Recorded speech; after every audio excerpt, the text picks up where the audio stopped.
परिचय। जैसा कि हम पहले से ही जानते हैं कि पौधे वर्ज्य गैसों से प्रकाश संश्लेषण द्वारा और पशु श्वसन द्वारा छुटकारा पाते हैं। हाँ, लेकिन ठोस और तरल वर्ज्य पदार्थ तो अभी भी उनके शरीर में होते हैं। तो हम कह सकते हैं कि वो जैव प्रक्रिया जिसके द्वारा जीव हानिकारक उपापचयी अपशिष्टों से छुटकारा पाते हैं, उत्सर्जन कहलाती है। ये उत्सर्जन अलग अलग जीवों में अलग अलग तरह से होता है। हाँ, एक कोशिकीय जीव इन अपशिष्टों को साधारण विसरण द्वारा शरीर के बाहर स्थित जल में निकाल देते हैं। जैसे अमीबा में ये जैव द्रव्य झिल्ली से होकर होता है, जबकि जटिल बहुकोशिकीय जीवों में उत्सर्जन के लिए कुछ विशेष अंग होते हैं। प्लैटीहेलमिन्थस में उत्सर्जी अंग प्रोटोनेफ्रिडिया या फ्लेम कोशिकाएं होती हैं, जबकि एनालिडा वर्ग के जीवों में ये अंग नेफ्रिडिया होता है। हाँ, और संधिपात जीवों में उत्सर्जी अंग नितंबीय ग्रंथियां जैसे स्पर्श तंतु अथवा हरित ग्रंथि और मैल्पीघी नलिकाएं होती हैं, जबकि मोलस्क में वृक्क होते हैं। ठीक इसी तरह शूलचर्मियों में त्वचा पर उपस्थित पोप्युली उत्सर्जी अंग होते हैं, जबकि यूरोकॉर्डेट में तंत्रिका ग्रंथि और सिफेलोकॉर्डेट में प्रोटोनेफ्रिडिया ये कार्य करती हैं। कशेरुकी जीवों में उत्सर्जन के लिए एक जोड़ी वृक्क होता है। तो आओ इस विषय में विस्तार से चर्चा करें।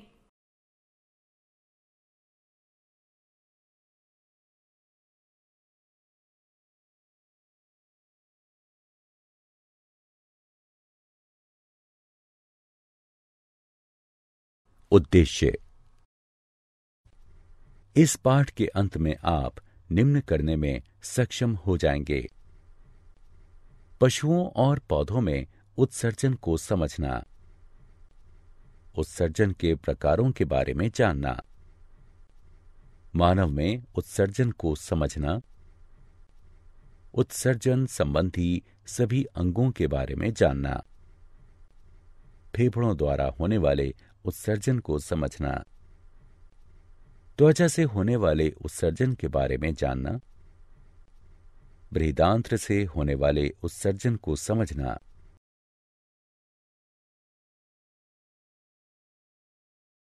मूत्र प्रणाली की संरचना और कार्य प्रणाली को समझना, वृक्कों की संरचना और कार्य प्रणाली को समझना, मूत्रवाहिनी की संरचना और कार्य प्रणाली के बारे में जानना, मूत्राशय की संरचना और कार्य प्रणाली के बारे में जानना, वृक्काणुओं की संरचना और कार्य प्रणाली को समझना, कृत्रिम वृक्क और अपोहन का अध्ययन करना।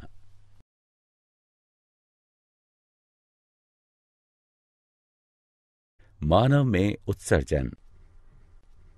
मानव में प्राथमिक उत्सर्जन तंत्र में एक जोड़ी वृक्क, एक जोड़ी मूत्रवाहिनी, एक मूत्राशय और एक मूत्र मार्ग होता है, जबकि मनुष्य के माध्यमिक उत्सर्जन तंत्र में फेफड़े, त्वचा, बड़ी आंत और यकृत शामिल हैं। फेफड़ों द्वारा उत्सर्जन। फेफड़े श्वसन के समय उत्पन्न हुई कार्बन डाइऑक्साइड और जल वाष्प का उत्सर्जन करते हैं।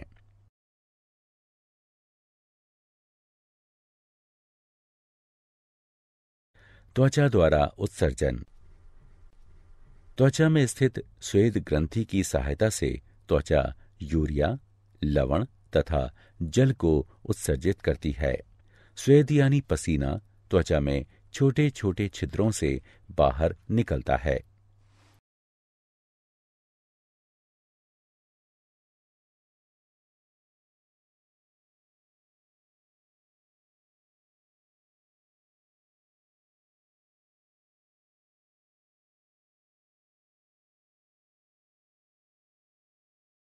बृहदांत्र द्वारा उत्सर्जन। बृहदांत्र गुदा की सहायता से ना पचने योग्य भोजन को मल के रूप में बाहर निकाल देती है। यह अपशिष्ट पदार्थों का भंडारण क्षेत्र है, जहां ये बाहर निकाले जाने की प्रतीक्षा करते हैं।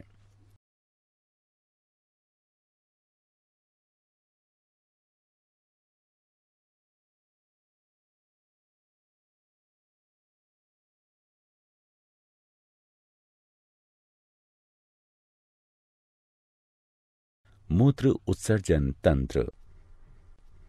वे अंग जो मूत्र को बनाते हैं, उनका भंडारण करते हैं और उत्सर्जित करते हैं, सम्मिलित रूप से मूत्र उत्सर्जन तंत्र बनाते हैं।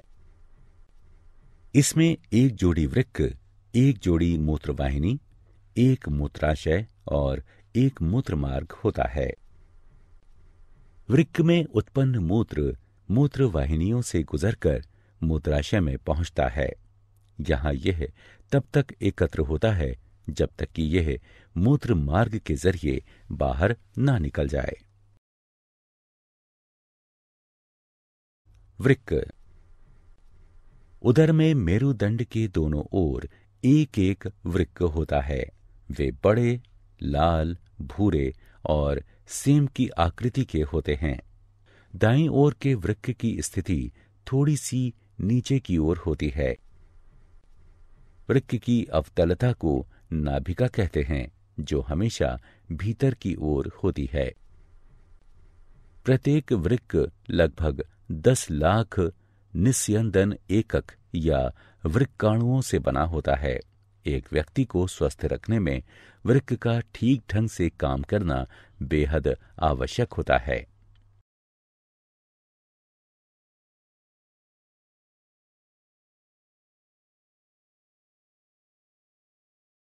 वृक्काणु। वृक्क के बाहरी भाग में वृक्काणु संवलित होकर वृक्कीय छाल बनाते हैं और मध्य भाग में सीधा जाते हुए वृक्कीय मज्जा का निर्माण करते हैं। वृक्काणु वृक्क की कार्यात्मक इकाई होते हैं। प्रत्येक वृक्काणु एक लंबी कुंडलित नली जैसी संरचना होता है, जो रुधिर से नाइट्रोजन युक्त अपशिष्टों को छानता है और मूत्र का निर्माण करता है। यूरिया मूत्र में उपस्थित मुख्य नाइट्रोजन युक्त अपशिष्ट होता है, इसलिए मनुष्य एक उत्सर्जक के रूप में यूरियोटेलिक है।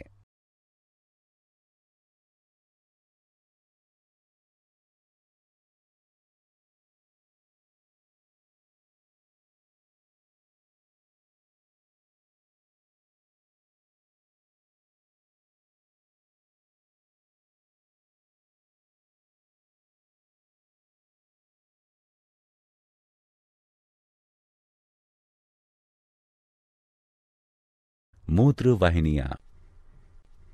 ये लंबी, संकरी, पतली भित्ति वाली नली जैसी संरचनाएं होती हैं, जो वृक्क की नाभिका से प्रारंभ होकर नीचे की तरफ जाती हुई मूत्राशय से मिलती हैं। मूत्र वाहिनियां मूत्र को वृक्क से मूत्राशय तक क्रमाकुंचन द्वारा ले जाती हैं। मूत्राशय। मूत्राशय एक पतली भित्ति वाली, लचीली, नाशपाती के आकार की और प्रासार्य थैली होती है, जो उदर के निचले भाग में स्थित होती है। मूत्राशय मूत्र की अस्थायी भंडारण करने की थैली होती है।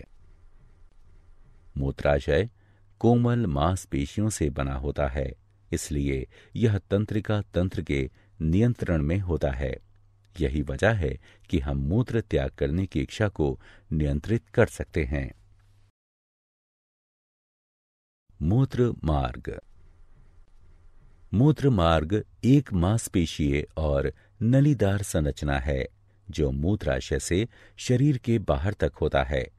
मूत्र मार्ग ही मूत्र को शरीर से बाहर निकालता है। बोमन संपुट। बोमन संपुट 2 भित्ति वाला एक कप होता है, जो वृक्कीय छाल में उपस्थित होता है। यह समतल कोशिकाओं से बनी पतली और अर्धपारदर्शी उपकला का बना होता है। बोमन संपुट के विवर में रुधिर कोशिकाओं का एक गुच्छा होता है जिसे ग्लोमेरुलस कहते हैं। यह अभिवाही धमनी के विभाजित होने के फलस्वरूप बनता है। बोमन संपुट और ग्लोमेरुलस को सम्मिलित रूप से मैलपीघी का अथवा वृक्कीय संपुट कहते हैं। ग्लोमेरुलस वह जगह है जहां दाब के अंतर्गत छनन होता है, जिसे अति सूक्ष्म छनन कहते हैं। इस प्रकार बना हुआ निस्यंद ग्लोमेरुलर अथवा वृक्कीय निस्यंद कहलाता है। वृक्कीय नलिकाएं। वृक्कीय नलिका लंबी और कुंडलित होती है तथा 3 भागों में बटी होती है। निकटस्थ संवलित नलिका, हेनले का लूप, दूरस्थ संवलित नलिका। निकटस्थ संवलित नलिका वृक्क का संवलित भाग होती है तथा वृक्कीय छाल में स्थित होती है। यहाँ वृक्कीय निस्यंद से सोडियम, कैल्शियम, अमीनो अम्ल इत्यादि का चयनित पुनरावशोषण होता है। हेनले का लूप नलिका का यू आकृति का भाग होता है तथा वृक्कीय मज्जा में उपस्थित होता है। यह 2 शाखाओं का बना होता है। अवरोही शाखा यह पतली भित्ति की होती है तथा आरोही शाखा यह मोटी भित्ति की बनी होती है। अवरोही शाखा जल के लिए पारदर्शी होती है, किंतु खनिजों जैसे सोडियम क्लोराइड के लिए अपारदर्शी होती है। आरोही शाखा खनिजों जैसे सोडियम क्लोराइड के लिए तो पारदर्शी होती है, किंतु जल के लिए अपारदर्शी होती है। यहाँ मूत्र की सांद्रता बढ़ती है। दूरस्थ संवलित नलिका वह संवलित भाग है जो वृक्कीय मज्जा में स्थित होता है। यह संग्राही नलिका में खुलता है। वृक्कीय निस्यंद में उपस्थित अधिकतम जल की मात्रा दूरस्थ संवलित नलिका तथा संग्राही नलिका की भित्ति द्वारा पुनरवशोषित हो जाती है।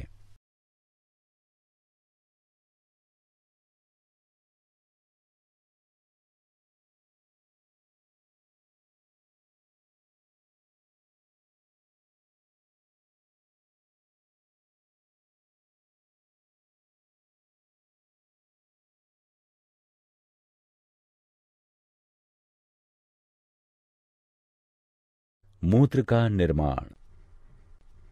रुधिर से वर्ज्य पदार्थों का छनन करना ही मूत्र निर्माण का उद्देश्य है।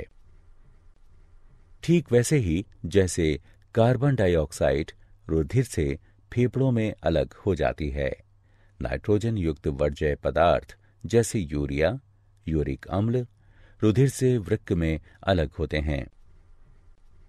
इसीलिए इस पर कोई आश्चर्य नहीं होना चाहिए यदि वृक्क का आधारभूत छनन तंत्र फेफड़ों जैसे ही पतली भित्ति वाली रुधिर कोशिकाओं का गुच्छा हो। वृक्क में प्रत्येक रुधिर कोशिका गुच्छ नली के कप की आकृति वाले छोर से संबद्ध होता है, जिसमें मूत्र निस्यंद एकत्रित होता है। प्रारंभिक निस्यंद में कुछ पदार्थ जैसे ग्लूकोज, अमीनो अम्ल, लवण और जल की बड़ी मात्रा उपस्थित होती है, जो नलिका में मूत्र के आगे बढ़ने पर चयन द्वारा पुनरवशोषित हो जाती है। जल का पुनरवशोषण इस बात पर निर्भर करता है कि शरीर में जल की कितनी अतिरिक्त मात्रा उपस्थित है और उसमें घुले अपशिष्ट पदार्थों की कितनी मात्रा है जिनका उत्सर्जन होना है। मूत्र का भंडारण मूत्राशय में तब तक होता है जब तक उसमें दबाव इतना बढ़ जाए कि मूत्र मार्ग द्वारा मूत्र त्याग करने की इच्छा होने लगे।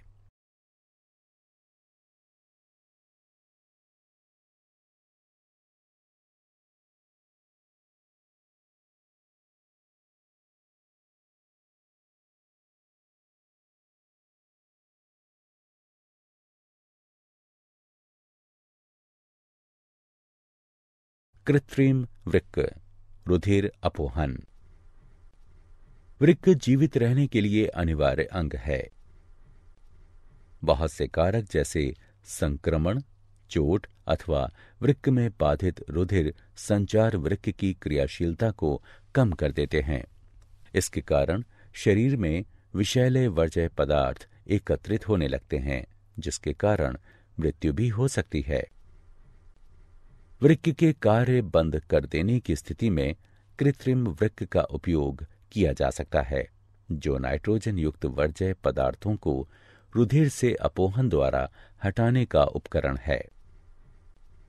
कृत्रिम वृक्कों में बहुत सी नलिकाएं, जिनमें एक अर्ध पारदर्शी रेखा होती है, अपोहन विलयन से भरी टंकी में डूबी होती हैं। इस द्रव का परासरण दाब रुधिर के परासरण दाब के बराबर होता है, लेकिन इसमें नाइट्रोजन युक्त वर्ज्य पदार्थ नहीं होते हैं। रोगी का रुधिर इन्हीं नलिकाओं से होकर गुजरता है। यहां से गुजरते समय रुधिर में उपस्थित वर्ज्य पदार्थ विसरण द्वारा अपोहन विलयन में चले जाते हैं। शुद्ध रुधिर को पुनः रोगी के शरीर में भेज दिया जाता है।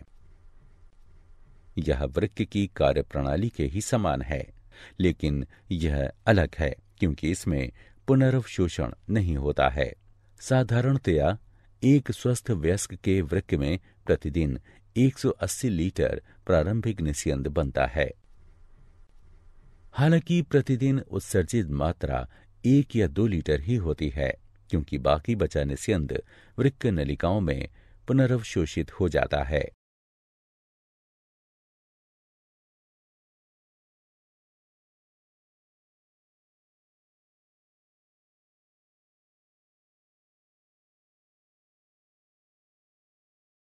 पौधों में उत्सर्जन।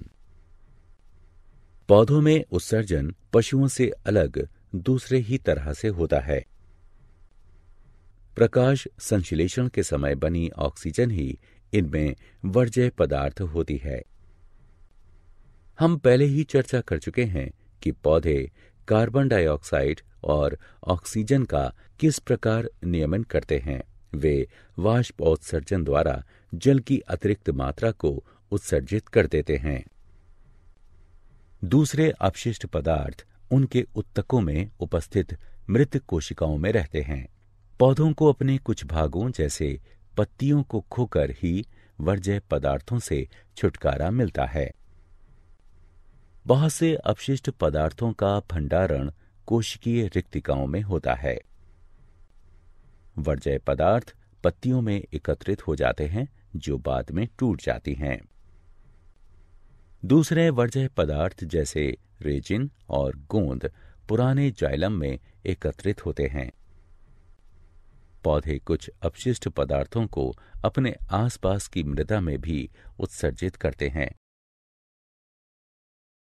क्या आप जानते हैं, शरीर से मूत्र को बाहर निकालना मिक्चुरेशन है, जिसे साधारणतया मूत्र त्याग करना कहते हैं। मधुमेह में ग्लाइकोजूरिया नाम की शर्करा की मात्रा बढ़ जाती है। एक सामान्य व्यक्ति एक दिन में 1.5 से 1.8 लीटर मूत्र का त्याग करता है। मादा में मूत्रवाहिनी से केवल मूत्र आता है, जबकि नर में मूत्र और शुक्राणु दोनों, इसलिए नर में इसे मूत्र जनन नलिका कहते हैं।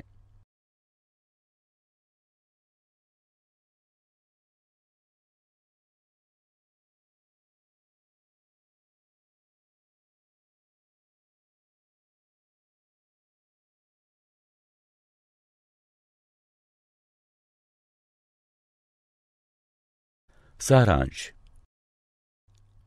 आइए हमने जो कुछ सीखा है उसे संक्षेप में दोहराएं।